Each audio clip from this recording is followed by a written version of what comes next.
Supreme court అయితే already order లాగా ఇచ్చేస్తుంది. అండ్ వన్ మోర్ థింగ్ ఏంటిదనంటే లీక్ అయిన ఇద్దరికో ముగ్గురుకో అని చెప్తున్నారు కదా. సో ఇద్దరికో ముగ్గురుకో అని చెప్పడం కన్నా ఒకే సెంటర్లో స్ట్రైట్గా ఒకటే లైన్లో ఉన్న 7-8 మందికి ఒకటే సెంటర్ ఒకటే క్లాస్లో నెక్స్ట్ రూల్ నెంబర్స్ వాళ్ళకి ఎలా వస్తుంది మరి? ఆల్ ఇండియా ర్యాంక్ ఎలా వస్తుంది? 1 all India rank number 1 rank ఎలా వచ్చింది? అందరికి ఫస్ట్ ర్యాంక్ ఎలా వచ్చింది?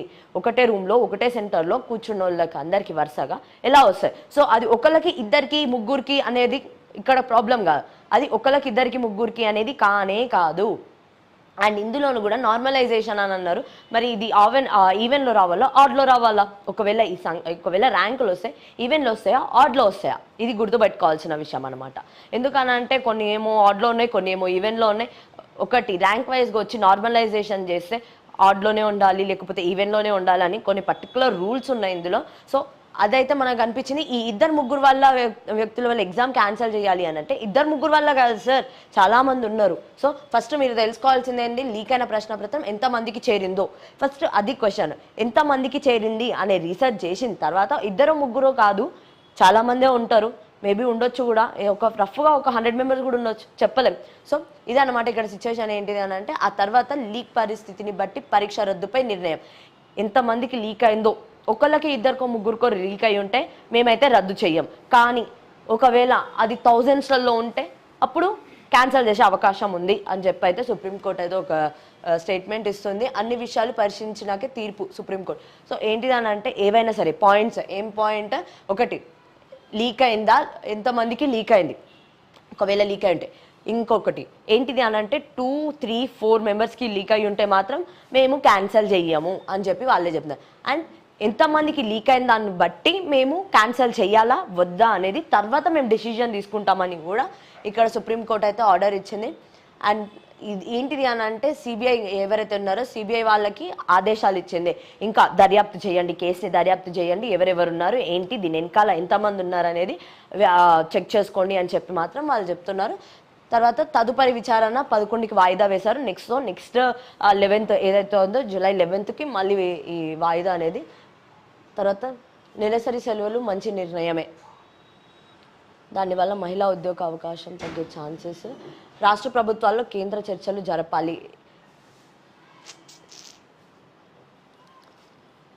ఇక్కడ మనం చూడొచ్చు అన్నమాట. సో 35 మంది నామినేటెడ్, దేనికి అని అనుకుంటే మాత్రం కార్పొరేషన్ పదవులు ఏవైతే ఉన్నాయో వాటికి ఆల్రెడీ ఉత్తర్వులు అయితే జారీ చేశారు. అండ్ తర్వాత ఇప్పుడు మార్నింగ్ అపాయింట్ చేయంగానే అంటే మార్నింగే ఎవరెవరు ఏంటి అనేది ఆల్మోస్ట్ ఒక లిస్ట్ ప్రిపేర్ చేసుకొని ఈవినింగ్ కల్లా ఏం జరిగింది అని అంటే మాత్రం ఈవినింగ్ కల్లా వాళ్ళు అయితే బాధ్యతలు తీసేసుకున్నారనమాట. అండ్ దాదాపు 2.5 నెలల ఆలస్యం. సో ఇది ఆల్మోస్ట్ 2.5 months వాళ్ళు లేట్గా జారీ చేశారు ఉత్తర్వులు అని చెప్తున్నారు. మార్చిలో 34 మందికి కార్పొరేషన్ చైర్మన్ బాధ్యతలు ఇస్తూ నోట్ రిలీజ్. సో మార్చ్లో రిలీజ్ చేస్తే దాదాపు ఇంత టైం పట్టింది అనమాట, 2.5 months పట్టింది వీళ్ళు రావడానికి. అండ్ తాజాగా ఉత్తర్వులలో కనిపించని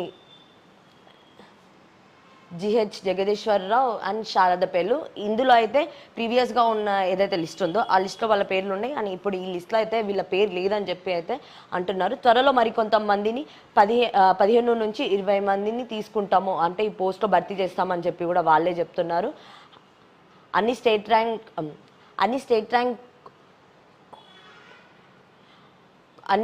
కొలువుల్లోనేనా అంటే అన్ని స్టేట్ ర్యాంకుల్లోనే ఉంటుంది. అండ్ తర్వాత జాబితా తయారీ ప్రభుత్వం కసరత్తు. సో ఏదైనా సరే కానీ మొత్తం గవర్నమెంటే చూసుకుంటుంది, తెలంగాణ గవర్నమెంట్ ప్రజెంట్ ఏదైతే ఉందో అదే అన్నీ చూసుకుంటుంది. ఆ తర్వాత ఇంకొకటి చూసుకోవచ్చు అన్నమాట. అండ్ ఏంటిదంటే 24 గంటల్లోనే డెసిషన్, ఏంటి ఆ డెసిషన్ అని అంటే మాత్రం రేవంత్ రెడ్డి చెప్పారు. ఏంటిది అని అంటే సివిల్ యూనివర్సిటీ ఏర్పాటుకు స్పష్టమైన ప్రతిపాదనలను పంపండి. సో 24 hours టైం ఇచ్చారు. 24 hours టైము నువ్వు ఒక స్కిల్ యూనివర్సిటీ కోసం వచ్చారు కదా, అదే 24 hours కూడా అవసరం లేదు. ఆ 24 hoursలో 1 hour మీరు డిఎస్సి వాళ్ళకి ఇస్తే చాలా బాగుంటుంది అని చెప్పి అయితే నా సైడ్ నుంచి అయితే ఒక సజెషన్. ఎందుకనంటే కనీసం 1 hourలో అయినా సరే కానీ వాళ్ళ ప్రాబ్లమ్స్ ఏంటో తెలుస్తుంది, దానికి కనీసం మీ దాకా రీచ్ అవుతుంది అనే ఒకటి, అంతే తప్ప ఇంకా వేరే ఉద్దేశాలు ఏం లేదు. సో ఇక్కడ 24 గంటలలో ఏంటిది అని అంటే స్కిల్ యూనివర్సిటీ ఏర్పాటుకు, స్కిల్ యూనివర్సిటీ ఏదైతే ఉందో ఆ యూనివర్సిటీకి ఏం కావాలి, ఎలాంటివి ఉండాలి, ఏమేం చేయాలి, ఎలాంటి స్టెప్స్ తీసుకోవాలని 24 గంటల్లో స్టేట్మెంట్ ఇవ్వాలి అని చెప్పి అయితే సీఎం రేవంత్ రెడ్డి చెప్పడం జరిగింది. ఏంటిది, అసెంబ్లీ బడ్జెట్ సెషన్ లోపే నివేదిక ఇవ్వాలి. ఏదైతే అసెంబ్లీ బడ్జెట్ సెషన్ ఉంటుందో ఆ లోపు ఈ 24 గంటలు అందుకే ఇచ్చారు టైం కూడా, ఆ స్కిల్ యూనివర్సిటీని ఈ బడ్జెట్లలో కలపాలి అనేది ఒకటి.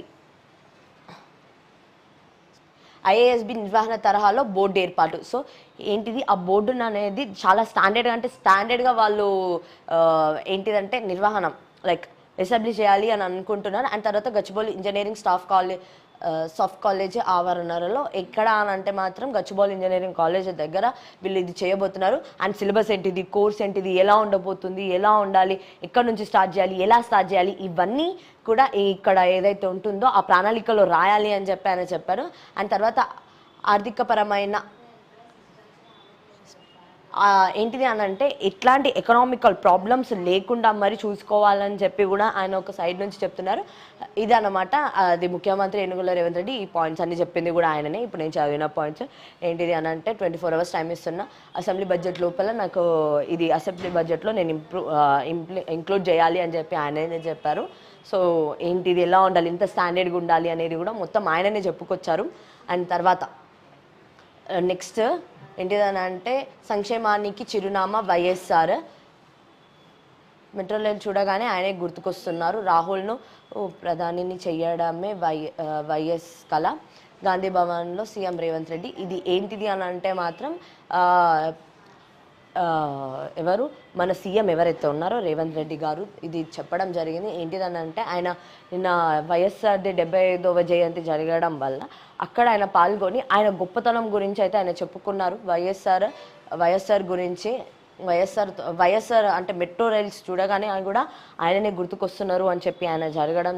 తర్వాతనేమో రాహుల్ గాంధీ ఎవరైతే ఉన్నారో వైఎస్ఆర్ వాళ్ళ కొడుకు కూతుర్ని కాదని చెప్పి రాహుల్ గాంధీ ఎవరైతే ఉన్నారో ఆయనని ఒక హోదాలో చూడాలి, అంటే ఒక పిఎం క్యాండిడేట్గా చూడాలి అని చెప్పి కూడా ఆయన అనుకున్నారంట. అవి మన సీఎం అయితే చెప్పడం జరిగింది. సో ఇంకొకటి ఏంటిది అని అంటే వచ్చే ఎన్నికల్లో ఏపీలోనూ అధికారంలోకి కాంగ్రెస్ వస్తుందని కూడా ఆయన ధీమా వ్యక్తం చేస్తున్నారు.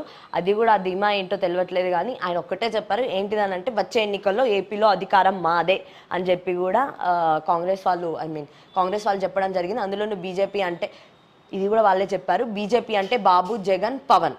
సో చంద్రబాబు నాయుడు కానివ్వండి, జగన్ కానివ్వండి, పవన్ కానివ్వండి, వీళ్ళందరూ ఒకటే. సో వీళ్ళకి పెద్ద తేడా లేదు. అండ్ నెక్స్ట్ ఏంటిది అని అంటే నెక్స్ట్ అక్కడ సీఎం అవ్వబోయేది కూడా వైఎస్ షర్మిల అని చెప్పి వాళ్ళు అక్కడ చెప్తున్నారు. 2029లో షర్మిల సీఎం కావడం ఖాయం అని చెప్పి ఆయన స్టాంప్ వేసినట్టు చెప్తున్నారు. ఏంటిది అని అంటే షర్మిలానే నెక్స్ట్ సీఎం అవ్వబోతుంది ఆంధ్రప్రదేశ్లో అని చెప్పి. అండ్ ఆ తర్వాత వైఎస్ఆర్ ఆశయాలను కొనసాగించే వాళ్ళే ఆయనకు నిజమైన వారసులు. సో ఇండైరెక్ట్గా ఏమంటున్నారంటే జగన్ వారసుడు కాదు ఆయన.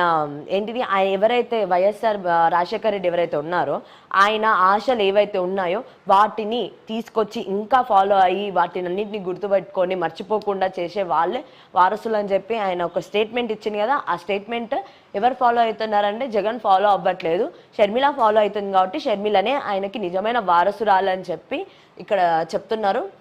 అండ్ ఇదంతా ఎక్కడ జరిగింది అని అంటే మాత్రం ఏపీలో నిన్న మంగళగిరిలో రేవంత్ రెడ్డి వెళ్ళడం జరిగింది. ఆ రేవంత్ రెడ్డి మంగళగిరి సభలో ఇది చెప్పారనమాట. ఏమేం పాయింట్స్ చెప్పారు. బీజేపీ అంటే బాబు, జగన్ అండ్ పవన్. ఆయన జగన్కి ఆల్రెడీ ఆయన ఓన్ పార్టీ ఉంది, స్టిల్ ఆయన కూడా వాళ్ళకే సపోర్ట్ అనేలా ఒక చెప్తున్నారు. అండ్ 2029 ఎలక్షన్స్, ఈ ఎలక్షన్స్ మొన్ననే అయిపోయినాయి. స్టిల్ ఇప్పుడే తొందరగా 2029 కూడా ఎంత ఎర్లీ ప్రిడిక్షన్ కూడా మంచిది కాదు నాకు తెలిసినంత వరకు. ఎందుకంటే ఎప్పుడు ఎలా ఉంటుందో తెలియదు రాజకీయాలు. ఇప్పుడు ఇంతలో ఉన్నది కూడా రేపు ఇంత దిగిపోయే ఛాన్సెస్ ఉంది, అంటే పడిపోయే ఛాన్సెస్ ఉంది. ఇది సిచ్యువేషన్. అండ్ నెక్స్ట్ ఇంకోవైపు ఏంటిది అని అంటే మాత్రము ఎవరు డిప్యూటీ సీఎం కూడా ఒక మాట అన్నారు. ఏమన్నారని అంటే మరో 20 ఏండ్లు కాంగ్రెస్దే అధికారం. సో 20 ఏండ్లు కాంగ్రెసే అధికారంలో ఉండబోతుందని చెప్పి ఆయన ధీమా వ్యక్తం చేస్తున్నారు. అది కూడా వైఎస్ఆర్ పాదముద్రలు ఇంకా చెరిగిపోలేదు. సో ఆయన ఏవైతే చేసిండో లైక్ ఎలా మంచి పనులు ఫస్ట్ అయితే అందరికీ వైఎస్ఆర్ రాజశేఖర్ రెడ్డి అని అంటే గుర్తుకొచ్చేది ఒకటే. చెప్పాను కదా 108 నిన్న చెప్పాను ఆల్రెడీ. 108 ఏదైతే అంబులెన్స్ రన్ అవుతుందో అది కానివ్వండి, లేకపోతే ఆరోగ్యశ్రీ కార్డ్స్ కానివ్వండి, లేకపోతే రేషన్ కార్డ్స్ కానివ్వండి, వైట్ రేషన్ కార్డ్స్. సో ఇవే గుర్తుకొస్తాయి. ఎందుకనంటే అవి బేసిక్ నీడ్స్ అనమాట. హెల్త్ కానివ్వండి, లేకపోతే ఏంటిది ఎడ్యుకేషన్ కానివ్వండి, ఇవన్నీ బేసిక్ నీడ్స్. అండ్ ఫుడ్ కూడా ఇలాంటి బేసిక్ నీడ్స్ని ఆయన తీర్చిండు. స్టిల్ ఆయన అప్పుడు ఇంప్లిమెంట్ చేసిన పథకాలు ఇప్పటికీ రన్ అవుతున్నాయి. రేషన్ కార్డ్ స్టిల్ రన్నింగ్, అవును. 108 ఇంకా రన్ అవుతూనే ఉంది. ఏంటిది ఆరోగ్యశ్రీ, అవును ఇంకా రన్ అవుతుంది. ఆరోగ్యశ్రీ ఇంకా వాళ్ళు అందులో మనీ పెంచుతున్నారు. 10 lakhs అని చెప్పి, ఫస్ట్ 5 lakhs, ఇప్పుడు 10 lakhs, ఇలా పెరుగుతూనే ఉన్నాయన్నమాట. సో ఇది ఆయన ఏదైతే ఆయన చేశారో ఆ పనులు ఇంకా అలానే ఉన్నాయి, కొనసాగుతూనే ఉన్నాయి, కానీ ఎక్కడ ఆగలేదు. అది ఆయన ఆశయం కూడా. సో అవి ఇంకా రన్ అవుతున్నాయి కాబట్టి సో ఆయన ఇంకా ఉన్నట్టే మన మధ్యలో అని చెప్పి ఆయన చెప్పుకొచ్చారు. అప్పటి స్కీమ్స్ కంటిన్యూ అవుతూనే ఉన్నాయి. ఇది ఎవరు చెప్పారంటే బట్టి విక్రమార్క గారు ఈ విషయాన్ని చెప్పారు.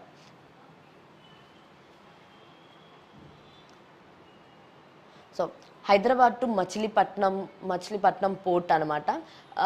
ఏంటిది అని అంటే మాత్రం ఆల్మోస్ట్ మనం చూసుకోవచ్చు, ఇది 2 రాష్ట్రాలకి మధ్యలో ఉండబోతుంది. 2 తెలంగాణ రాష్ట్రాల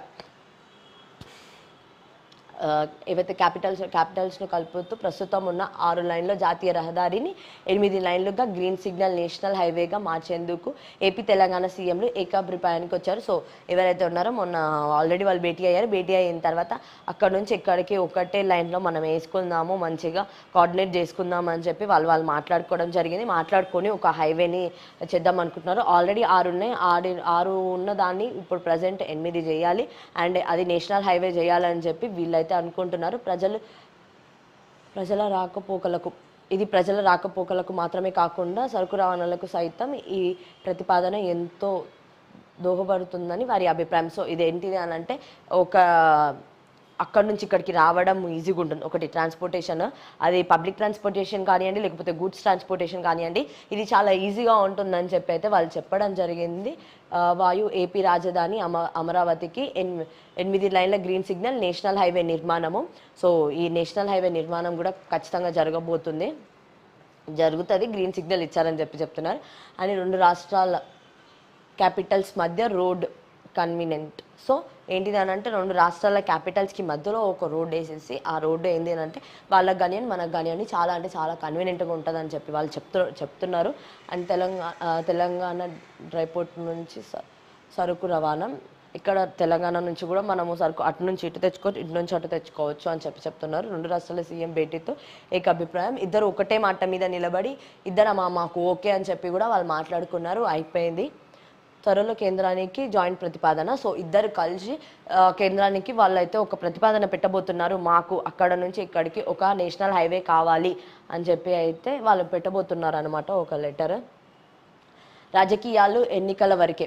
సో ఏదైనా సరే కానీ పాలిటిక్స్ అనేది ఏం చేసినా కూడా ఏంటిది ఎలక్షన్స్ ముందు వరకే, కానీ ఎలక్షన్స్ తర్వాత అది అసంభవం కాదు అని చెప్తున్నారు. అంటే సాధ్యం కాదు, అసంభవం కాదు, ఎందుకు అన్నట్టు అంటున్నారు. ఎందుకనంటే విమర్శలు ఆరోపణలు మానుకొని అభివృద్ధిపై ఫోకస్ పెడదాం. సో ఎవరైనా బండి సంజయ్ ఎవరు కేంద్ర హోంశాఖ సహాయ మంత్రి బండి సంజయ్ ఎవరైతే ఉన్నారో ఆయన ఏం చెప్తున్నారు అని అంటే మాత్రము ఫస్ట్ నువ్వు నన్ను తిట్టుకోవడమో లేకపోతే నీ మీద నేను చాడీలు చెప్పడమో ఇవన్నీ ఆపేద్దాము, ఫస్ట్ డెవలప్మెంట్ మీద ఫోకస్ పెడదామని చెప్పి బండి సంజయ్ చెప్పడం జరిగింది. అదే కాకుండా కేంద్ర మంత్రి పదవి వచ్చిందని నాకు ఎలాంటి అహంకారం లేదు. ఆయన ఏం చెప్తున్నారు అని అంటే నాకైతే ఎలాంటి అహంకారం లేదు, నేనేదో హోంమంత్రిని ఇప్పుడు అయ్యాను, కేంద్ర హోంమంత్రి పదవి నాకు వచ్చింది కదా అని చెప్పి నేనైతే విరవిగడం లేదు. పొగరుతోటి నేను బాగానే ఉన్నాను, నార్మల్గానే ఉన్నాను, అంతకుముందు ఎలా అయితే ఉన్నానో ఇప్పుడు అలానే ఉన్నాను. సో ఫస్ట్ ఇవన్నీ కాదు, నా మీద ఆరోపణలు చేయడం ఆపి ముందు మనము వెళ్ళి డెవలప్మెంట్ మీద ఫోకస్ పెడదాము ప్రజల అభివృద్ధి కోసం అని చెప్పి ఆయన ఒకటి చెప్పారు.